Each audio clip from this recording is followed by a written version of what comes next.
coming from. I know that growing up, I'm just a bad child. I was a rebellious child. I grew up in church, a Baptist church also, you know, but I mean, I never thought, like Kira said, I never thought that I was doing nothing to harm anybody. I started coming here back in 2002, 2003. And at first, to be honest, I was just coming here because we had game night, you know, and it was just getting out the house, just doing having something to God. And I remember one day, Brother Gary just stepped up, and he was just telling us that God put on his heart that he should step up and say something, that we need to just stop. You know, if we're not coming to church for the right reason, then we don't need to be here. You know, so I walked out of church, and that was the beginning of my journey. I felt like couldn't nobody tell me what to do. I could make it on my own. And every time somebody would come to me talking about church, I would tell them, well, I'm not perfect. You can't tell me what to do. You can't force me to go to church. I'll go when I get ready. And that was always my excuse. As I look at it now, it was just an excuse because I was rebellious. I wanted to do what mine wanted to do. So, I say in 2006, I had an experience in my life. She started coming to church, and ever since 2006, I've been watching. I just been watching. I was still doing what I was doing, and he would even come home sometimes and be like, Brother Gary, Miss Teresa asked about you. So, but I didn't really take heed to it. I was still just doing what I wanted to do, but at the same time, I was watching him. So, I say, I never had no one in my life, honestly, just, you know, positive, telling me about all what I'm doing, and just telling me that what I'm not doing right. Like my mother, she's in church now. She feels like she can go to church and just go to the casino, because, you know, and just tell us that we're not going to heaven because we're believing wrong.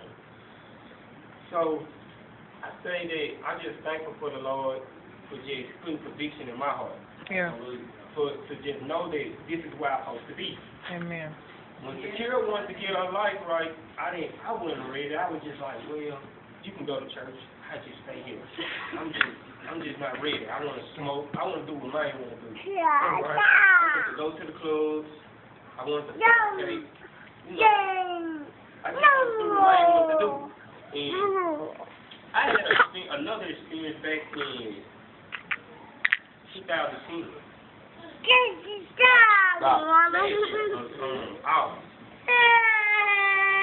got in an incident, and I knew that I just knew it, because I was like right here, the gunshot just like right across my head.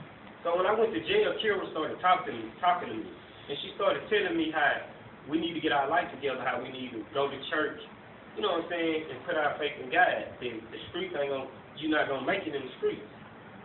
So I get out of jail. I told her like anybody else would do. You in jail, you talk this good stuff, but you don't really mean it. So I come back out and I start doing my sin again. But through it all, I can say that God loved me. Yeah. He already knew that I was gonna give my life to Him. But I never knew it. I never felt like this. You know, and when I came back here in February 2009. I came down here, I cried, I pleaded, and acted like this is what I want. But at that time, it really wasn't. So when I came back this time, I had made my mind up. Amen. You know, that just from watching Demetri and just knowing, look at Demetri. All the bad things he grew up around, watching us doing what we wanted to do, but he still stood firm. Amen. And then once I watched him backslide, and then he came back, he was stronger than ever. Amen. And that influenced me more. Yeah. You know, so then Kira got in church, and I'm just like, every time she come home, she didn't want to do smoke. She didn't want to smoke. But I convinced her to smoke. And I felt bad about that. So I came to church, and once I came down here and cried, I felt like I was just like, I just know that is not what I'm supposed to be doing. I'm supposed to be doing this. So I just thankful that he gave me a second, third, fourth, fifth time. Yeah. And now I'm here and I'm willing to give it my all. Amen. So I just wanna say that I'm thankful and I wanna let my light shine because I got family members that I wanna draw in. Yes. Even all my friends that came back here with me back then, I pray for them and I want them to know that there's only one way. Yeah. You know, when I talk to them, they try to, like Jordan said, they try to throw curveballs to try to make me believe what I'm believing is wrong.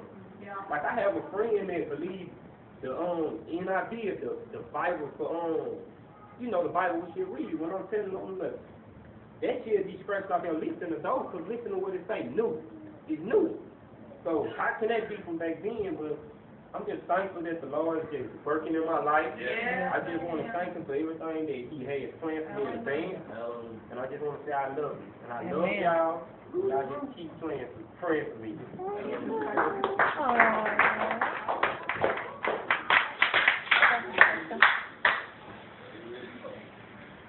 I'm not a fan of it.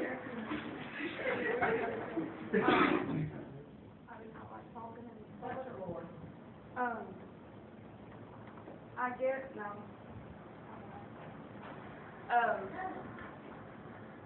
Growing up, I lived in a broken home. I lived with my grandmother until she passed away when I was 9. And then the mother that didn't have time for us decided, well, I guess we had nowhere else to go. We moved in with her. And we moved right behind the church that was right in our backyard. So me and my brother constantly, every day, was at the church, whether it was playing in the gym or whatever. And then we decided we were going to dance. We started dancing, and I started singing on the praise team. But yet, we would come home, and it would be chaos. So we just kept standing our ground, and we'd go to church, beg Mom to go, but she never would. I was 15, and Mom up and left and went to Florida. Dad was down here in a rehab. And I went from thinking life was bad to knowing it was horrible. I had to drop out of school. Come on, Lord. But God came. Come on. Hallelujah. Lost our house because I couldn't pay for it no more. Moved in to a bunch of friends' house, which was a dope house. Left church. And I just went wild. And it got to the point to where I knew I had to leave, or I would either be dead or locked up. So on my 18th birthday, I called my dad, who was down here in rehab, and I moved down here. I didn't even move here. I just knew I had to leave, so I just packed what clothes I had on me and 2 trash bags full, and came down here, moved in with a woman I had no clue who she was, never met her before, but it was better than where I was.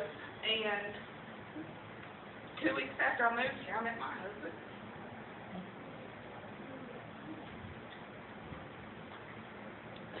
And I started acting crazy again. And then I met. Come on.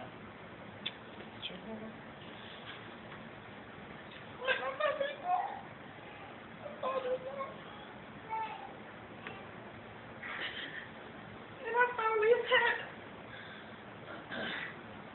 a way for God to speak to me. And I remember every time I was around, I just knew that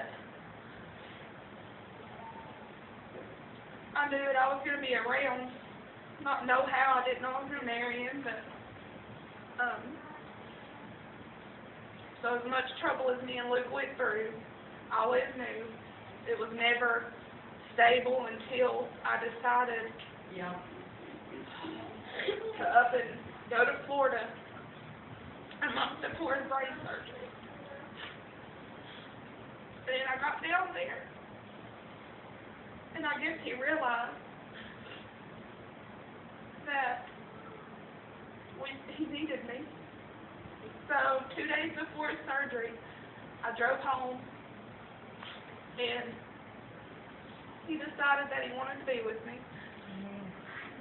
And I want to thank every one of you all for praying for him, for keeping him for me,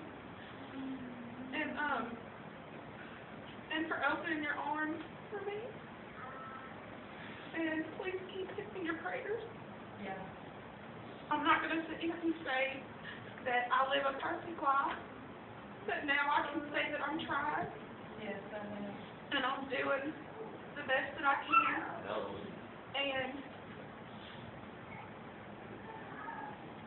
I don't want to let any more struggle that I've had just tell me to run and give up. And I want to thank you all for encouraging me, because it's been a long time since I've felt comfortable somewhere to want to keep coming. And I just want to thank God for knowing that I have a place to go, and Yes, amen. That's right. Yes, amen. that I have a purpose here, and I have a purpose in Yeah. each one's life, and that you all have a purpose in my life. And I want to thank each and every one of you for being my family. I don't have none. So